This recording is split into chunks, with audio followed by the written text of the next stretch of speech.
Hey guys, welcome back to All Things Knives. It's your host Fletcher, and today we're going over our final update, review, and cutting test results of DC53.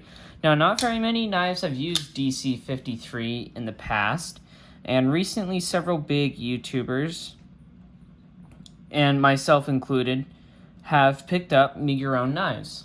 That's this guy right here. This is the Valona. They also have other designs, but the steel that they use is DC53. And so they personally had said that, well, they didn't know what kind of test results DC53 would get. And so I took it upon myself to get one of these and do a test on it.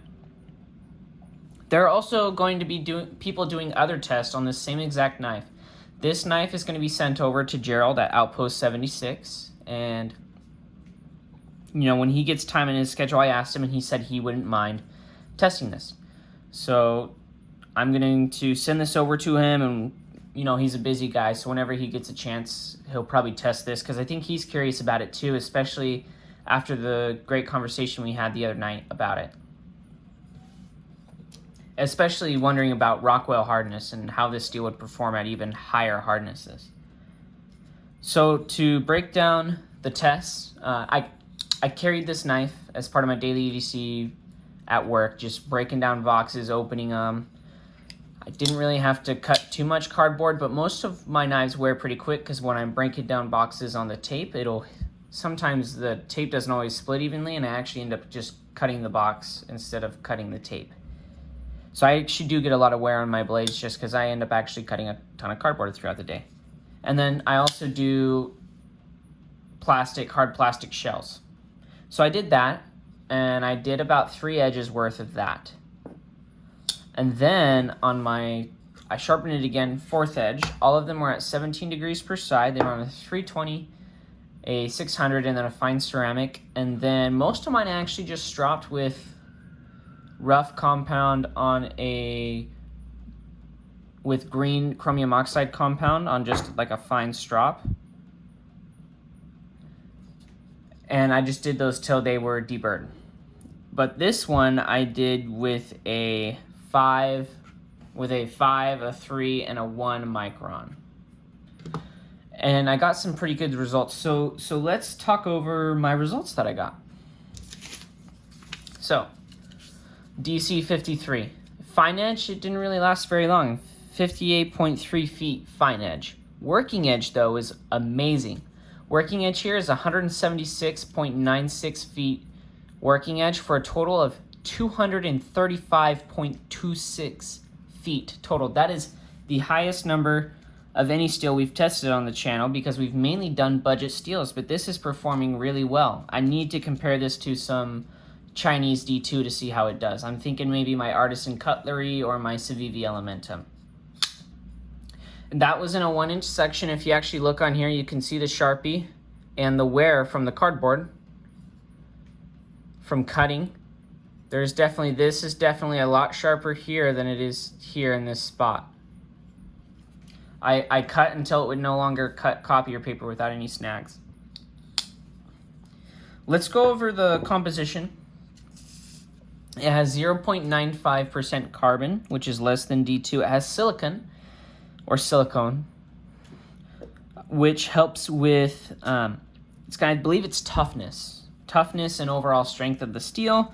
Chromium, in this instance, it's there to form chromium carbides for wear resistance. It's a tool steel. It's not really meant for free chromium in solution for corrosion resistance. Molybdenum in this case will help get it harder, but it can also form moly carbides, which can help with wear resistance as well, which, if I had to guess, is why this knife performed the way it did. And then 0.30% vanadium and 0.4% manganese, which I think manganese is strength, just overall strength. Vanadium is going to be probably not forming vanadium carbides so much like towards cutting. It's mainly going to be towards finer grain structure, which helps with sharpening and toughness. And this knife is tough. There were times where I was cutting stuff open and I just you know, sometimes you're cutting stuff and then we have like glass countertops at work. I never really got a nick in this blade. I will say it sharpens very nicely. It takes a very toothy, sharp edge, razor sharp edge. It gets very sharp. You don't need diamond to sharpen it. You could sharpen this on a water stone. It strops very well with chromium oxide compounds, so you don't even need to use a diamond emulsion. Cuts very well.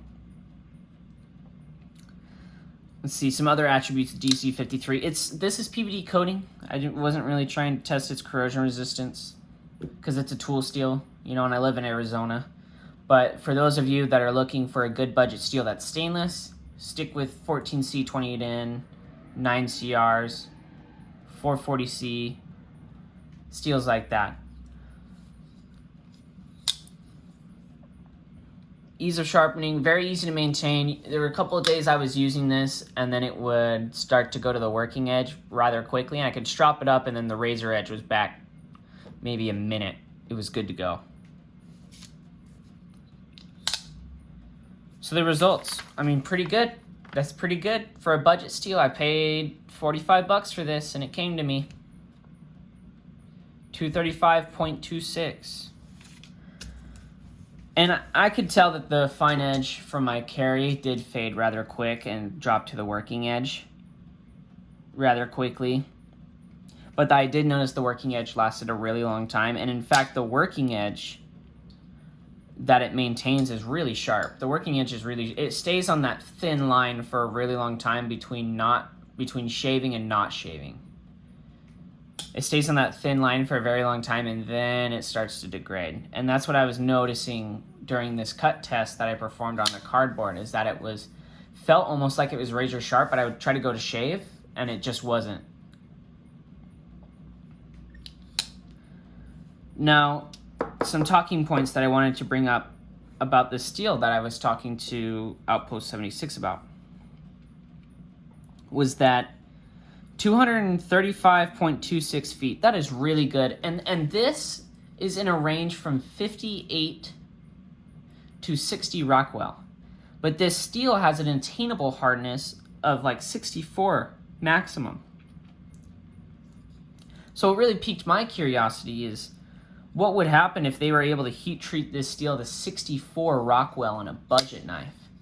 You would get phenomenal results out of the steel, and you do already at the heat treating tolerances that they have set forth. You know, this isn't a junk steel for what you're paying. You know, many people might think DC53, I've never heard of that. How does that perform? I noticed that it cuts well. You know, it maintains its, and this knife is super, it's not thin whatsoever behind the edge. So imagine if you did a reground if you reground this, you could, I mean, maybe get 150 more feet out of this, maybe 100 feet more just out of better geometry. So this is a phenomenal steel. And from what I've seen, this outperforms OS 8, Bucks 420 high carbon, a lot of the Chinese D2, even some budget 20CV and M390. You know, and from what I've seen about like S30V, just standard run-of-the-mill S30V, even some on your cheaper stuff, that's mainly 150, 180-ish feet on cardboard. This is outcutting S30V. For 45 bucks, you can get a knife that will outcut S30V. And you don't need diamond stones to sharpen it, because it's mainly chromium carbide. Vanadium carbide probably doesn't even make up 1% of carbide in there by weight. You really don't need to worry about you could use a water stone on this pretty easily. And I mainly carried this on a semi-polished edge, is what I would call it, and it performed very well. Cut through plastic, it was tough. I definitely recommend this steel it's a great budget steel. And I'm surprised more companies aren't using it, you know, because it looks like it's probably even cheaper than D2 to produce. And the fact that the elements in it aren't that extreme, you know, and the ones that are in there in high numbers, like the silicone, the chromium, and the molybdenum, are in cheaper knives as well, like 154 cm. You know, silicone is also an ingredient in most alloyed steels, but in smaller amounts. I'm very surprised by what this knife did. During this cutting test, I was like, oh, I bet this is only going to get 100 feet. Look at that. 235 feet from DC53. This knife was $45 to get. This is actually a phenomenal steel. You're getting 4 inches of a steel that'll cut 235.26 feet on a single edge at 17 degrees per side through cardboard. So think about, in your EDC, using make your own Valona, you would get maybe more life out of your blade than S30V, like in a bug out or in a turret or anything like that. Benchmade turret, which is a large knife like this. And you're getting more blade for $45. This is a phenomenal steel on the market right now. And I could see why they went for it over, say, your traditional D2, because D2 underperforms a lot on these budget knives. I've seen plenty of videos from Gerald from Outpost 76 where he has some D2 that performs under 100 feet consistently. You know, and this is only the 4th edge. I suspect when Gerald starts putting his edges on it, it'll perform even better. Because I'm just using a rinky-dink work sharp. He's going to be using, I believe he does a Wicked Edge, which is objectively a better sharpening system. So I'm very excited to see where the testing goes for this. And I definitely recommend you guys pick yourself up some DC53 from Make Your Own Knives. After you get your 4th, 5th edge on there, it's going to perform exactly the way you want it to. It's going to be tough, easy to maintain. And I would even say pick up this knife and do a regrind on it, and it would perform, I think, amazing. Or do, you know, blade chops? Oh my gosh, a blade chops version of this would be so cool, because you could make it just a regular size knife. Because look how much handle you got. You just, you know, like cut that much off or so with blade chops. Make this a real stubby little guy. That'd be so cool. And you get one heck of a knife. They do make a smaller knife too that's a front flipper, but if seeing these results, if you just want a tool steel that performs well and you don't have the money for crew wear or, you know, crew wear or any of the Benchmades or that new crew wear PM2 that's coming out, but you want a steel that is tough, it's a tool steel, you want something that's easy to maintain, takes a killer edge, man, this is right there. And I'd actually like to see some companies try this at even maybe, you know, 62, 63 Rockwell and see how it does. But, you know, maybe it's like D2 in which it's finicky, but the results you get, even with the finicky heat treatment, is way better. Leave your comments below on whether or not, you know, the results from this test surprised you about this steel, and whether or not you think this is a good deal, and what steels you think a steel like this compares to with its edge life. The fact that it's greater than 154 it will be greater than 154 cm and S30V. Though that it's tough, it sharpens well. Also share your experience below, and if you think this kind of lines up with the experience you've had with DC53. I'm gonna share this video as well, I think, with some of the YouTubers that have bought these knives, so that this is a reference point for the community as to what a steel like this can do, and the fact that it's here in for such a low price. It's phenomenal. I do recommend you guys pick one of these up.